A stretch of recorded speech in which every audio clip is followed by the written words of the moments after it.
हो गया।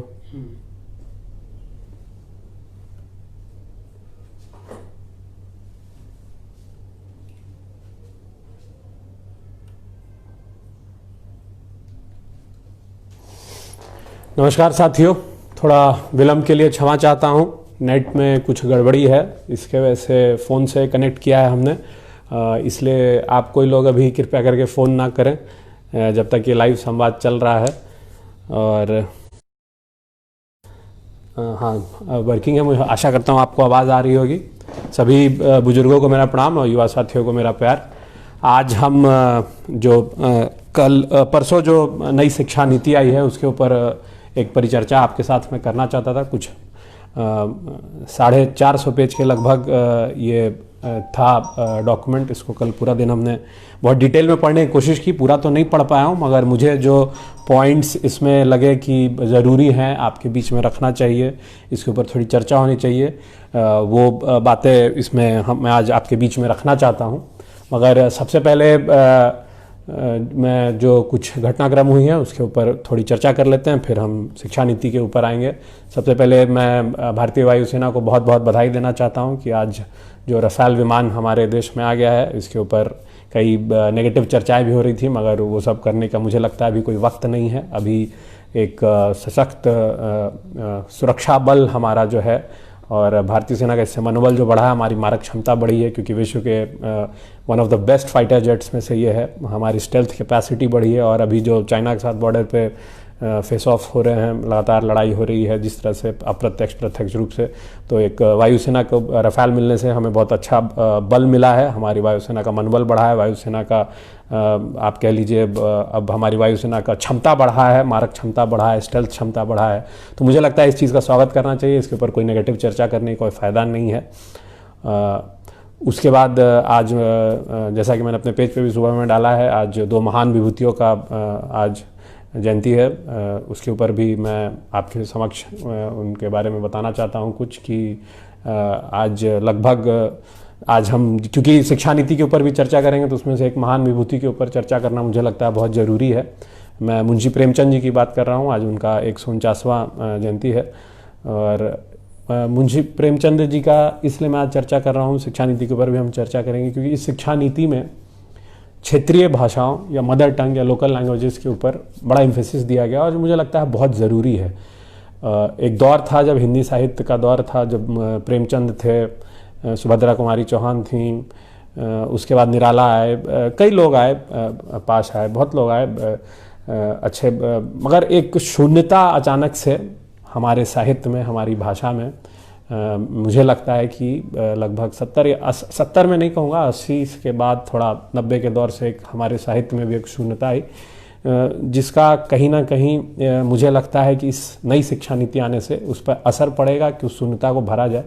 क्योंकि प्रेमचंद आज भी पूरे भारत में उन सर्वाधिक मतलब पढ़े जाने वाले, बिकने वाले कह लीजिए या पढ़े जाने वाले लेखक हैं। और प्रेमचंद के बारे में बस मैं आज उनकी जयंती पर आज इतना कहना चाहूँगा कि आज लेखकों को एक आप कह लीजिए धरा में एक विभाजित कर दिया जाता है, चाहे तो उनको वामपंथी कह दिया जाता है या दक्षिणपंथी कह दिया जाता है, मगर प्रेमचंद ऐसे लेखक थे जो ना दक्षिणपंथी थे ना वामपंथी थे। उन्होंने जितना महिलाओं की समस्याओं के ऊपर लिखा है, वंचित समाज की समस्याओं के ऊपर लिखा है, मुझे लगता है आज तक किसी भी लेखक ने इतना नहीं लिखा होगा।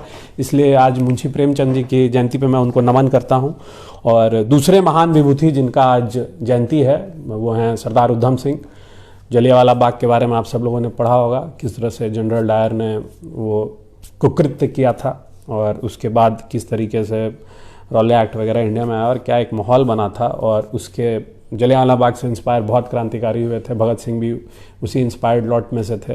मगर सरदार उधम सिंह की आज चर्चा इसलिए करना जरूरी है कि, और इसलिए भी शिक्षा नीति से मैं फिर बार बार इन दोनों विभूतियों के बारे में इसलिए कह रहा हूँ, शिक्षा नीति पर आज हम चर्चा कर रहे हैं तो इनकी चर्चा करना जरूरी है। क्योंकि जो आज ये शिक्षा नीति आई है उससे मुझे लगता है कहीं ना कहीं हमारे जो इतिहास पढ़ने का तरीका है, इतिहास में जो चीज़ें हैं, जिन चीज़ों को हम भुला चुके हैं, उसके ऊपर ये फोकस शायद इसमें जो मैं जितना समझ पाया हूँ इसके एक फोकस इसके ऊपर भी किया जाएगा। सरदार उधम सिंह ने ब्रिटेन जाके जनरल डायर को मार दिया था और जलियांवाला बाग का उन्होंने एक तरीके से रिवेंज लिया था। तो ऐसी कई महान विभूतियाँ हैं जिनको, लोकल विभूतियाँ हैं जिनको हम भुला चुके हैं, और मुझे कहीं ना कहीं लगता है कि एक आशा की किरण है ये शिक्षा नीति।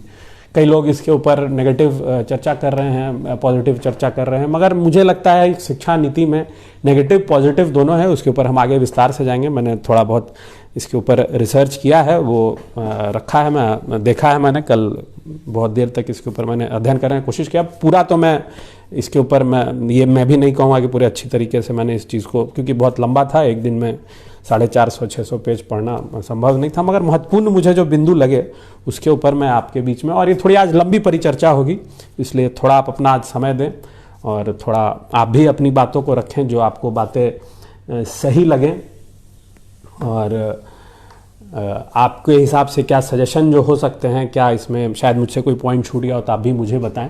और इसके ऊपर हम थोड़ी आज लंबी चर्चा करेंगे थोड़ा आज, क्योंकि लंबा विषय है बहुत। लगभग 34 साल के बाद शिक्षा नीति में बदलाव आया है, ये अपने आप में एक बहुत बड़ा विषय है। तो इसके ऊपर हम चर्चा करेंगे। मैंने कुछ पॉइंटर्स लिख रखे हैं कि इसके ऊपर क्या इसमें सही अच्छी चीज़ें हैं, क्या कुछ, क्योंकि देखिए कोई भी एक विजन डॉक्यूमेंट या कोई भी डॉक्यूमेंट, एक मैं कहूँगा एक हिसाब से अभी विजन डॉक्यूमेंट ही है, अभी ये इसके ऊपर पार्लियामेंट में चर्चा नहीं हुई, अध्यादेश नहीं बना है, बिल नहीं बना है, तो मगर एक शुरुआत कहीं हुई, अच्छी शुरुआत हुई है। कई सालों से इसका जैसे पुलिस रिफॉर्म्स मांगा जा रहा था इंडिया में, आज भी मांगा जा रहा है, मैकुले के बाद हुआ ही नहीं है। तो आज भी हम जिस शिक्षा पद्धति को पढ़ रहे थे वो 1800 की लगभग शिक्षा पद्धति थी जो ब्रिटिश ने मैकुले के टाइम पे यहाँ रिफॉर्म्स हुए थे। शायद कोई मेजर बहुत बड़ा रिफॉर्म नए पैटर्न पे नहीं हुआ, और इस से हम बहुत खुश तो नहीं कहेंगे, मगर हाँ एक कहीं पहल हुई है, अच्छी पहल हुई है, इसलिए सकारात्मक रूप से उसका स्वागत तो हमें बिल्कुल करना चाहिए कि कहीं एक पहल हुई है। आज हम प्लानिंग कमीशन की बात सुनते थे, हमने हिस्ट्री में बचपन में हमने पढ़ाई किया था कि हर 5 साल पे 5 ईयर रिपोर्ट प्लान बनता था भारत में कि किस प्रकार से नीतियां आए, किस प्रकार से इम्प्लीमेंटेशन हो। तो मगर शिक्षा को लेकर इस प्रकार का कभी कुछ नहीं हुआ, और आज 34 साल के बाद इसके ऊपर चर्चा हो रही है, इसके ऊपर एक पहल किया गया और इसमें बहुत सही बिंदु हैं। कुछ बिंदु से मैं नाखुश हूँ, इसके ऊपर भी मैं चर्चा करूँगा, मगर एक अच्छा पॉजिटिव शुरुआत है, उसके ऊपर भी हम चर्चा करेंगे। और इसके ऊपर तो इसमें जो मैंने कहा जैसे कि 34 वर्ष के बाद इसके ऊपर मैंने जो देखा है कि बदलाव आया है इस पे, इसलिए मैं कहता हूं कि बहुत ज़रूरी है, क्योंकि आप देखेंगे कि तालाब भी, हम मछली पालते हैं तो तालाब भी बहुत दिन के बाद पानी गंदा हो जाता है, उसकी सफाई करनी पड़ती है, या स्विमिंग पूल ही हो गया शहरों में तो उसकी रोज़ लगातार सफाई होती है, जहाँ कम्युनिटी स्विमिंग पूल होता है, लोग आते हैं तो, क्योंकि और नॉलेज भी उसी तरीके का है। और शिक्षा पद्धति, शिक्षा या शिक्षकों का पाठ्यक्रम या शिक्षक कैसे तैयार हों, ये भी उसी तरह का एक सब्जेक्ट है, आप समझ लीजिए, उसी तरह का प्रोसेस है। अगर पानी भी स्थिर हो जाता है तो गंदा हो जाता है, गंदी आ जाती है, उससे कई बीमारियां फैलने लगती है। तो शिक्षा की नीति में 34 साल से कोई ठहराव था, कोई बदलाव नहीं आया समय के साथ, तो आप समझ लीजिए इसमें कितनी कुरीतियाँ इसमें पनप गई होंगी, इसमें कितना प्रकार का गंदगी आ गई होगी, एक प्रकार से आप समझ लीजिए। तो 34 साल के बाद आप समझिए कि सफाई की शुरुआत हुई है, अभी सफाई हुई नहीं है, शुरुआत हुई है, मगर एक अच्छी शुरुआत हम मानेंगे, कहीं कम से कम एक स्टेप तो लिया गया है। और पानी ठहर जाता है उस तरीके से, शिक्षा व्यवस्था भी एक समझ लीजिए एक तरीके से ठहर गया था। और शिक्षा व्यवस्था पे एक प्रकार से मैं जैसा मानता हूँ अभी तक, इससे शायद कई मित्रों को दुख भी लगे, मगर एक वामपंथियों का कब्जा था इसके ऊपर।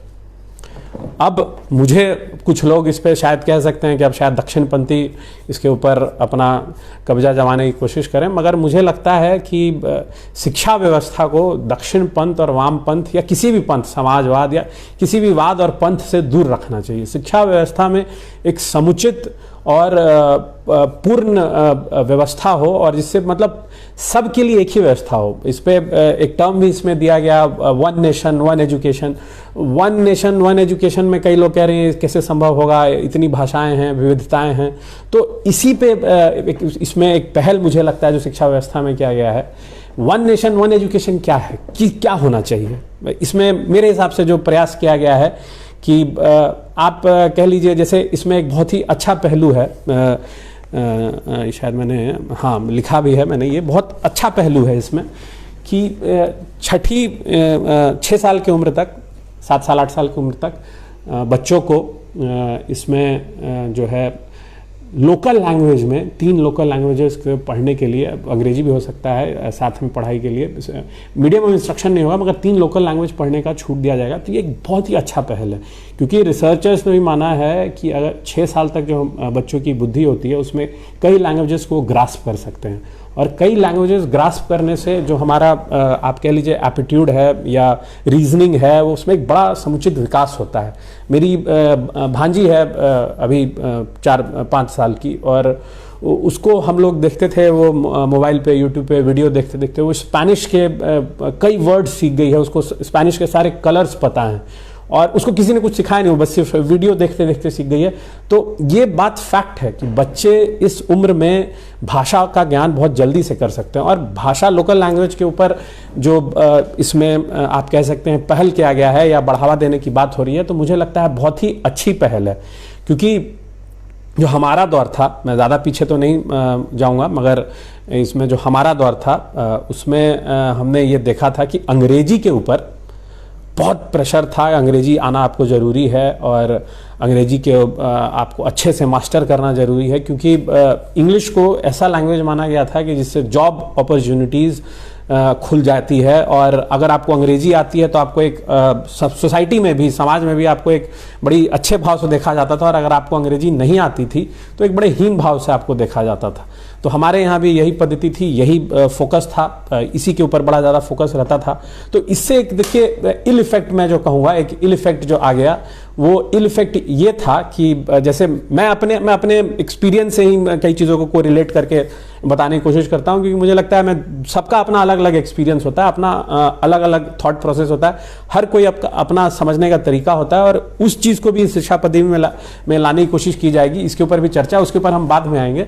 मगर जो लोकल लैंग्वेज के ऊपर जो फोकस हुआ है, उससे जो सबसे अच्छी चीज़ है, क्योंकि मैंने जो महसूस किया था, मेरे बाबा खुद शिक्षक रहे हैं, पिताजी भी शिक्षा जगत से जुड़े रहे, उन्होंने शुरू में पढ़ाया भी है, उसके बाद मगर हमारे घर में जो माहौल था, हमारे घर में जो मेरी मातृभाषा कह लीजिए या मेरा लोकल लैंग्वेज कह लीजिए, वो है मगही। मगर मुझे मगही का कोई ज्ञान नहीं था। 8वीं 9वीं कक्षा तक मैं मगही के शब्द नहीं जानता था, क्योंकि घर में बाबा मामा या माँ पापा इन लोग भी हिंदी में बात करते थे, शुद्ध हिंदी में बाबा एकदम शुद्ध हिंदी में बात करते थे, और हिंदी में रोज सुबह, जबकि हिंदी अंग्रेजी में श्रुत लेख भी करवाते थे। मगही कहीं चर्चा ही नहीं होती थी, मगही पता ही नहीं था। थोड़ी बहुत मैं भोजपुरी सीख गया था, क्योंकि पिताजी का जो स्नातक क्षेत्र था जिससे वो विधायक बने थे, उसमें मगध के साथ साथ भोजपुर का कई इलाका था, तो कई लोग आते थे, उनसे इंटरेक्शन से मुझे भोजपुरी आ गई थी। मगही मैं बिल्कुल नहीं जानता था घर में, क्योंकि ऐसा वातावरण नहीं था, क्योंकि मेरे हिसाब से उस समय ऐसा माहौल था या ऐसा थॉट प्रोसेस था कि मगही स्कूल में बोलना, और शायद स्कूल में भी उस चीज़ को, हिंदी को, मगही को उस तरह से नहीं लिया जाता था। स्कूल में भी लोग चाहते थे कि अंग्रेजी में जो बात करे, अंग्रेजी में बच्चा बात करे, अंग्रेजी के ऊपर ही मास्टरी करे, वो ज़्यादा अच्छा माना जाता था। तो मैं जब दिल्ली गया, और वहाँ पे जिस स्कूल में मैं था, दिल्ली का टॉप 10 कह लीजिए, इंडिया का तो मैं नहीं कह सकता, दिल्ली का टॉप 10 स्कूल है, संस्कृति स्कूल। तो वहाँ कई राज्य के बच्चे थे, अलग अलग जगह के, और उनसे जब इंटरेक्शन करता था तो मैं देखता था कि इंग्लिश में तो बहुत प्रोफिशिएंट थे ही, क्योंकि हम बिहार से गए थे, तो भले हम बिहार के बच्चों को हिंदी में हम बड़ा धरा प्रवाह हों, अंग्रेजी भले लिखना आ जाता था, बोलने में एक थोड़ी झिकझिकाहट रहती थी, हिचकिचाहट रहती थी, वो धीरे धीरे समाप्त हुई। मगर वहाँ जो बच्चे थे, उनसे इंटरेक्शन से वो अपनी मातृभाषा को लेकर बड़ा वो कॉन्फिडेंट रहते थे। बात भी उनके घर भी मैं जाता था, उसी में बात करते थे अपने माँ बाप से। तो मुझे एक आइडेंटिटी क्राइसिस में आप एक तरीके से समझ लीजिए, मैंने ये मगही उस समय धीरे धीरे सीखने का प्रयास किया। आज भी बहुत अच्छे से मैं मगही नहीं बोल पाता हूँ, समझ लेता हूँ, आज बोल भी लेता हूँ थोड़ा, मगर वो धीरे धीरे जब मैं दिल्ली गया या पुणे गया तो एक आइडेंटिटी क्राइसिस में। और इससे क्या होता है कि जब हम अपनी भाषा को ज्ञान हमारा नहीं होता है, लोकल भाषा का ज्ञान नहीं होता है, तो उससे जो हमारी जड़ें जो हैं बहुत कमज़ोर हो जाती हैं। और जड़ें कमज़ोर होने की जो मैं बात बार बार करता हूँ, उसका देखिए क्या है नुकसान की, हम अपना local culture, local art, local history और उससे जुड़ी हुई कई परंपराएं, ज़रूरी नहीं कि रिलीजियस परंपराएं हों, हम भूल जाते हैं। अब जैसे अभी मेरे साले साहब ने डाला हुआ था, छोटा साला है मेरा रनेश, उसने डाला हुआ था फोटो, धान रोपण के बाद सामूहिक भोज में लोग बैठ के भोजन कर रहे हैं। तो ये मुझे कई साल तक ये चीज़ पता नहीं थी कि धान रोपण होता है, उसके बाद सामूहिक तौर से पूरा गांव बैठता है, भोजन होता है। ये मुझे हाल फिलहाल में कुछ साल पहले ये चीज़ पता चली है। तो क्योंकि यही होता है, अगर आप अपनी भाषा से दूर होते हैं, अपने कल्चर से दूर होते हैं, तो आप अपनी हिस्ट्री, अपने आप मूल्स, अपने आप कह लीजिए जो आपका कल्चर है, आपका जो परंपरा चला आ रहा है, उससे आप दूर होते जाते हैं। आज एक उसमें इसी मैं पढ़ रहा था, जो शिक्षा नीति आई है उस डॉक्यूमेंट को मैं जब पढ़ रहा था, उसमें आप मानेंगे नहीं कि 50 साल में भारत की 50 भाषाएं विलुप्त हो चुकी हैं और 157 भाषा विलुप्त होने के कगार पर है। तो इसमें एक ये भी अच्छा प्रयास किया जा रहा है कि वोकल फॉर लोकल करके जो चर्चा शुरू की गई थी, अब लोकलाइज्ड एजुकेशन भी शुरू किया जा रहा है। तो जब लोकलाइज्ड एजुकेशन आएगा तो इससे कई चीज़ें समझने में, सीखने में और भाषा संजोने में बड़ा एक आप समझ लीजिए महत्वपूर्ण स्टेप है। भले इसमें इंफ्रास्ट्रक्चर लगेगा, टीचर्स को ट्रेनिंग देनी पड़ेगी, मगर वो कैसे होगा उसके ऊपर भी हम बात करेंगे। मगर सबसे जो आप कह लीजिए इसमें लोकलाइज्ड एजुकेशन आने से बच्चों को सीखने में मुझे लगता है बहुत आराम होगा। क्योंकि आप एक समझ लिए, हम ही लोग जब इंग्लिश पढ़ते थे या अक्षर ज्ञान कराया जाता था, इसमें अक्षर ज्ञान पे और तीसरी कक्षा तक में साक्षर करने में अक्षर ज्ञान, मैथ्स और बेसिक कॉन्सेप्ट, मतलब जो सरकार का इसमें फोकस है, मुझे लगता है बहुत अच्छा है। अक्षर ज्ञान पे हम आ जाते हैं, जो मैंने कहा कि लोकलाइज एजुकेशन होगा। लोकलाइज एजुकेशन क्या है? अब मान लीजिए जैसे हम लोग अंग्रेजी पढ़ते थे बचपन में, तो एक्स फॉर जाइलोफोन होता था और यू फॉर यूनिकॉर्न होता था। अब यू फॉर यूनिकॉर्न जो बच्चा, मतलब आप समझ लीजिए, अब हम जैसे मगध क्षेत्र के हैं, भले मैंने जहानाबाद में पढ़ाई नहीं करी, पटना में बचपन से मैंने पढ़ाई की, मगर मान लीजिए जहानाबाद का कोई बच्चा है, अब उसको यू फॉर यूनिकॉर्न शुरू उसने किया, और यू फॉर यूनिकॉर्न तो पूछेगा मास्टर साहब से कि मास्टर साहब यू फॉर यूनिकॉर्न को चाहिए है। अब मास्टर साहब उसको क्या समझाएंगे कि उड़ता हुआ घोड़ा होता है जिसका सिंग होता है। तो इससे क्या है, हमें क्यों इस पे कह रहा हूं यू फॉर यूनिकॉर्न या जेड फॉर जाइलोफोन, जो लोकलाइज एजुकेशन होगा तो जो लोकल कल्चर से जुड़ी हुई चीजें हैं वो बच्चों को पढ़ाई जाएगी। तो इससे क्या होगा, हमारा कल्चर से भी एक जुड़ाव रहेगा, हमारा आप जो कह लीजिए जो परंपरा चला हुआ आ रहा है वो सारी चीज़ों से जुड़ा होते जाएगा। अब हमारे यहाँ अब जैसे अब एक बड़े राजनेता के बारे में चर्चा होती है कि वो राजस्थान गए तो वहाँ पे लाल मिर्च का उन्होंने कहा कि पौधा कहाँ होता है, कैसा होता है, पेड़ कैसा होता है, जरा देखेंगे। तो ये कि इससे क्या होता है कि हमें पता ही नहीं होता है कि हमारे जो लोकल एरिया है वहाँ क्रॉप्स क्या लगेंगे, किस प्रकार का वेदर होना चाहिए क्रॉप्स के लिए, क्या हमारे यहाँ आर्ट फॉर्म है, मिथिला में जैसे मिथिला पेंटिंग है। ये सब चीज़ें आने से, लोकलाइज एजुकेशन में आने से जो लोकल एरिया का हमारा नॉलेज है, अब इसमें लोकल हिस्ट्री का जो ज्ञान होगा हमें, अब बात होती है, बड़ी बड़ी चर्चाएं होती हैं। देखिए वही कहूँगा, कुछ खामियां भी हैं इसमें कि कैसे इसके ऊपर चर्चा नहीं कि कैसे इन चीज़ों को दिया जाएगा। मैं एक संगठन से जुड़ा हुआ हूँ जिसका नाम है initiative for moral and cultural training foundation. इसका मेन ध्येय यही था कि हमारी जो परंपरा है उससे जुड़ी हुई चीज़ों को हम स्कूल में किस तरीके से बच्चों के बीच में लाएं। और ये एस गुरुमूर्ति जी बहुत फेमस सीए हैं और थिंकर हैं, उनके लेक्चर्स आप देख सकते हैं, बहुत ही नॉलेजेबल पर्सन हैं। तो मैं कहूँगा एक उनका भी इसमें श्रेय है, उनको हम बधाई देना चाहेंगे, लक्ष्मी नारायण भाला जी को बधाई देना चाहेंगे कि एक जो ये इनिशिएटिव शुरू किया गया था चेन्नई में, मुझे लगता है उसका एक लक्ष्य यहाँ कहीं सधते हुए दिख रहा है मुझे। तो ये लोकलाइज एजुकेशन पे, हिस्ट्री पे मैं इसलिए कहता हूँ कि आने से क्या फ़ायदा होगा। अब मैं जैसे अंडमान गया था, वहाँ काला पानी में मैं गया था, तो वहाँ एक सूची लगी हुई है जिसके ऊपर लिखा हुआ है कि अलग अलग राज्यों से कौन कौन क्रांतिकारी आपके यहाँ काला पानी की सज़ा प्राप्त कर चुके हैं। और जब मैंने उस नाम की लिस्ट को पढ़ा तो मैं एक भी व्यक्ति को नहीं जानता था बिहार से, जितने भी उसमें लोगों का नाम था। कुछ बंगाल के क्रांतिकारियों के बारे में मैं जानता था जो मैंने पढ़ा था। तो उसके ऊपर हमें, जैसे हमारी जो लोकल हिस्ट्री है, हम लोकल हिस्ट्री में बिहार के बच्चों को पता है बाबू कुंवर सिंह कौन है, मगर बाबू कुंवर सिंह बाहर में लोगों को, बिहार के बाहर लोगों को उतना नहीं पता है। अब आप कह लीजिए जैसे जो ये नॉर्थ साउथ ईस्ट डिवाइड है, जब भाषा का ज्ञान होगा, लोकल भाषाओं का ज्ञान होगा, 3 भाषाएं आपको सीखनी है, अलग अलग भाषाएं आप सीखेंगे तो आप उसके कल्चर को सीखेंगे, हिस्ट्री को सीखेंगे। तो मुझे लगता है जो ये हिंदी और नॉर्थ साउथ डिवाइड है, या नॉर्थ ईस्ट के लोगों को हम जैसे हीनता की भावना से देखते हैं, ईस्ट नॉर्थ ईस्ट के लोगों का हिस्ट्री, नॉर्थ ईस्ट की हिस्ट्री हमें पढ़ाया ही नहीं जाता है, हम जानते ही नहीं है नॉर्थ ईस्ट की हिस्ट्री के बारे में। नॉर्थ ईस्ट इतने बड़े बड़े क्रांतिकारी हुए, इतने बड़े बड़े इंपॉर्टेंट बैटल्स हुए, उसके बारे में पढ़ाया ही नहीं जाता है। तो एक जो लोकलाइज एजुकेशन होगा तो मुझे लगता है जैसे अहोम साम्राज्य के बारे में, बैटल ऑफ सरायगढ़ था, इतना बड़ा बैटल हुआ, उसके बाद जो छोटी सी आर्मी थी लक्षित बुरकपान उसमें सेनापति थे, और अहोम का इतना छोटा साम्राज्य था, इतनी छोटी सेना थी, मगर उसने मुगल के इतने बड़े आक्रांताओं को आपने उसमें खदेड़ दिया असम से कि आज तक उसके बाद कोई आक्रांता नॉर्थ ईस्ट की तरफ देखने तक नहीं गया, मगर इसकी कहीं चर्चा नहीं हिस्ट्री किताबों में।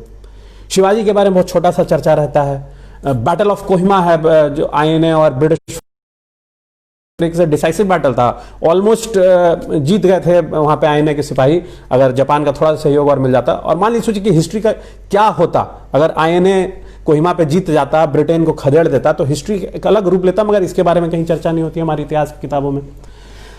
मैं जब 9वीं 10वीं में गया था तो मुझसे पहले जो पाठ्यक्रम था उसमें वर्ल्ड वॉर के बारे में पढ़ाया जाता था, हमारे समय वर्ल्ड वॉर को बंद कर दिया गया, तो एक पैटर्न नहीं था इसके ऊपर। मगर अब मुझे जो लगता है एक होप की किरण है। अब मैं किताबें पढ़ता हूं तो उसको व्हाट्सएप पे डालता हूं, तो कई लोग पूछते हैं क्या है ये इसका नंबर, वो मैं जो किताबें पढ़ता हूं उसके बारे में डालता हूं, कई लोग पूछते थे इसलिए इसकी मैं चर्चा कर रहा हूं। मैं किताबों पे इसलिए आ रहा हूं क्यों लोकल एजुकेशन में। अब जैसे मैं एक किताब पढ़ रहा हूं अभी, अटेंडेंट लॉर्ड्स, इसमें बैरम खान के बारे में सब जानते हैं, बैरम खान और उनके पुत्र अब्दुल रहीम खाने खान के बारे में चर्चा है इसके ऊपर, पूरा किताब उन्हीं के ऊपर है। बैरम खान के बारे में सब लोग जानते हैं, सारे लोग बैरम खान कौन थे क्या थे सब लोग जानते हैं, मगर रहीम अब्दुल रहीम खान बैरम खान के पुत्र थे इस तरीके से कोई नहीं जानता है। रहीम को जानते हैं एक कवि के तौर पे, जबकि रहीम बहुत बड़े जनरल थे मुगल साम्राज्य के, जहांगीर के भी रहे, अकबर के भी रहे, उनका एक बड़ा रोल था मिलिट्री पावर में और आपका मुगल साम्राज्य में। मगर रहीम का जो कॉन्ट्रीब्यूशन है भारतीय भाषा के डेवलपमेंट में एक बहुत बड़ा कॉन्ट्रीब्यूशन है। उनको हम कवि के रूप में जानते हैं, मगर उनको एज अ हम जनरल उनका क्या प्रोसेस, इस सब की चर्चाएं नहीं होती हैं। अब एक और व्यक्ति हैं, शायद कई लोगों को देख के दिक्कत भी हो, जो अगली किताब में पढ़ने जाऊंगा, ये है सावरकर। इनके बारे में हमारे इतिहास में कोई चर्चा नहीं है, मगर इनका भी एक बहुत बड़ा योगदान है। ऐसे कई लोग हैं जिनकी चर्चाएं ही नहीं होती। अब उधम सिंह का मैंने नाम लिया, इनके ऊपर बहुत चर्चा ही नहीं है हमारे इतिहास की किताबों में। तो जब मुझे लगता है कि अब जब लोकलाइज्ड लैंग्वेज के ऊपर चर्चा होगी, लोकलाइज्ड एजुकेशन आएगा, शायद अब इसमें हाँ अब एक चीज़ और है जो मुझे लगता है कैसे होगा, सरकार कैसे करेगी, क्योंकि सब कुछ अभी तो नीति तय किया गया है, शायद कैसे करें, क्या हिस्ट्री किताबें फिर से लिखी जाएंगी, क्या लोकल हिस्ट्री को क्रॉप्स के बारे में, वेदर के बारे में, इन सब किताबों में डाला जाएगा। आशा हम करते हैं कि ऐसा हो, अगर होता है तो अच्छा हो, क्योंकि इसके बिना ये पूरा ढांचा तैयार किया जा रहा है, मुझे लगता है फिर बेमाना होगा। अब इसमें बात हो रही थी कि जब लोकल एजुकेशन आएगा, तो अभी लोकल एजुकेशन आएगा जो इतनी मल्टीलिंगुअल आप जो कह रहे हैं कि हम लोकल लैंग्वेजेस लाएंगे, इसके ऊपर जब चर्चा होगी तो इसके ऊपर पाठ्यक्रम में आप कैसे पढ़ाएंगे इसको, टीचर्स को इसके ऊपर ट्रेनिंग आपको देना पड़ेगा, कई किताबें आपको अलग अलग भाषाओं में छापना पड़ेगा। अब जब आप 5वीं कक्षा तक आप चाहते हैं कि लोकल लैंग्वेज में पढ़ाया जाए, तो साइंस के लिए, मैथ्स के लिए आपको लोकल लैंग्वेजेस में आपको किताबों को छापना पड़ेगा। इससे भाषा का भी विकास होगा, एक इससे रिसर्च भी होगा, जो अंग्रेजी के शब्द हैं उसको लोकल भाषाओं में बदला जाए, क्योंकि आज बहुत सारी ऐसी शब्द हैं जो हम हिंदी में भी रोजमर्रा के जीवन में हम ऐसे शब्द अंग्रेजी के शब्दों को ही यूज़ कर लेते हैं, क्योंकि हमारे लोकल भाषा में शायद वो शब्द का उतना प्रचार नहीं है, या उसके ऊपर उतना, या कलिष्ठ हैं शब्द, बहुत सरल शब्द नहीं है। तो इससे एक आप कह लीजिए एक बड़ा इंफ्रास्ट्रक्चर सरकार को इसके ऊपर इन्वेस्ट करना पड़ेगा। और ये पैसा आएगा कहाँ से? कि आज सरकार शिक्षा को महंगा करके ये पैसा लाएगी। आज सरकार ने इसमें कहा है शायद कि हम 6% जीडीपी का हम इसमें इन्वेस्ट करना चाहते हैं, आज शायद 2 से 3% है। तो ये सरकार ये पैसा कहाँ से लाएगी, इसके ऊपर चर्चा नहीं किया गया। क्या शिक्षा को महंगा करके ये सरकार इसमें इन्वेस्ट करे, क्या ये दबाव छात्रों के ऊपर आएगा? क्योंकि इसमें एक बहुत बड़ा इंफ्रास्ट्रक्चर चाहिए, शिक्षकों की ट्रेनिंग होनी चाहिए। और एक बहुत अच्छा चीज़ जो इसमें मैंने लिखा भी है अपने नोट्स में कि शिक्षकों का एक जो चयन प्रक्रिया है वो एक पूरे भारत में एक समान चयन प्रक्रिया या एक समान आप कह लीजिए करिकुलम सेट करने की कोशिश की जाएगी। मुझे लगता है ये बहुत ही अच्छा पहल है सरकार का, क्योंकि कई राज्य सरकारों की नीतियों के वजह से, जैसे बिहार है, झारखंड है, पारा शिक्षक, शिक्षा मित्र जो कई साल से आंदोलन कर रहे हैं, टेट के भी, एसटीएट के भी लोग इसमें आंदोलन कर रहे हैं। तो एक मुझे लगता है एक अच्छी पहल है, एक अच्छी सोच है, मगर कैसे किया जाएगा इसके ऊपर कोई विस्तृत जानकारी नहीं दी गई है। मुझे लगता है इसके ऊपर भी थोड़ी जानकारी देनी चाहिए। एक पॉइंट इसमें बड़ा अच्छा मुझे शिक्षकों से जुड़ा हुआ जो लगा कि प्रमोशन पे ट्रांसफर होगा या कोई बहुत ज़रूरी चीज़ है, या शादी हो गया किसी का या किसी के पति कहीं सेना में कहीं पोस्ट हो गया तो उसके हिसाब से ट्रांसफर होगा। बार बार टीचरों का ट्रांसफर नहीं होगा, टीचरों का एक मानक स्थापित होगा, टीचरों का भी टेस्ट होते रहेगा। अब ये कागज पे सारी चीज़ें हैं, पता नहीं कितना ये उतर के आती हैं। अगर उतर के आ जाती हैं तो मैं कहता हूँ कि हमारे शिक्षा व्यवस्था में कायाकल्प हो जाएगा। जो ये प्राइवेट स्कूल्स और कोचिंग सेंटर्स जो मशरूम की तरह उग गए हैं, इसके ऊपर रेगुलेशन सरकार ने इसमें करने की बात कही है। वो कैसे करेगी इसके ऊपर भी कोई चर्चा नहीं है, मगर करे तो एक बहुत ही अच्छा ये मुझे लगता है पहल होगा। अब इसमें एक पॉइंट और है कि जो मुझे बहुत अच्छा लगा, बहुत ही अच्छी नीति है कि जो छात्र बीच में पढ़ाई छोड़ देते हैं उन्हें दोबारा नए ढर्रे से शुरुआत नहीं करने पड़ेगी। वो वहीं पे क्रेडिट सिस्टम जो है वो वहीं से अपनी पढ़ाई जहाँ पे उन्होंने छोड़ा था वहाँ से पढ़ाई को वो वापस शुरू कर सकते हैं। तो मुझे लगता है बहुत ही अच्छा पहल है। इससे साक्षरता का रेट भी बढ़ेगा और बहुत ऐसे लोग हैं जिनके घर में इमरजेंसी हो जाती है या उनके साथ मेडिकल इमरजेंसी हो जाती है, कई लोगों को फाइनेंशियल इमरजेंसी हो जाती है, कई लोगों को नौकरी के वजह से पढ़ाई छोड़नी पड़ती है। मैंने खुद एलएलबी के बाद जो इंटीग्रेटेड कोर्स था मेरा बीबीए एलएलबी, उसके बाद मैंने एलएलएम नहीं किया, मगर मेरे कई मित्रों ने एलएलएम किया और उसके बाद मैं सीधे प्रैक्टिस में चला गया। मगर मुझे कहीं ना कहीं एक मन में था कि एक एमए मैं हिस्ट्री में करना, क्योंकि हिस्ट्री में मेरी रुचि थी, तो मैं हिस्ट्री में एमए करना चाहता था। मैंने इग्नू से उसका करना शुरू किया। तो मेरे जैसे कई लोग हैं जिनको मतलब नौकरी के वजह से नहीं कर पाते हैं। मेरे पिताजी हैं, उन्होंने आईएएस का प्रीलिम्स क्लियर कर लिया, मगर उनका चिकन पॉक्स होने के वजह से उसके बाद उन्होंने ना मेंस दिया ना इंटरव्यू दिया और उसके बाद फिर उन्होंने उसकी तैयारी ही नहीं की। वो फिर अपने काम धंधे या परिवार का कैसे पोषण हो उसमें लग गए। तो इस तरह से कई लोगों के जीवन में एक कह लीजिए कि कई बार ब्रेक आता है, पढ़ाई छूट जाती है, मगर कई लोग वापस पढ़ाई करना चाहते हैं।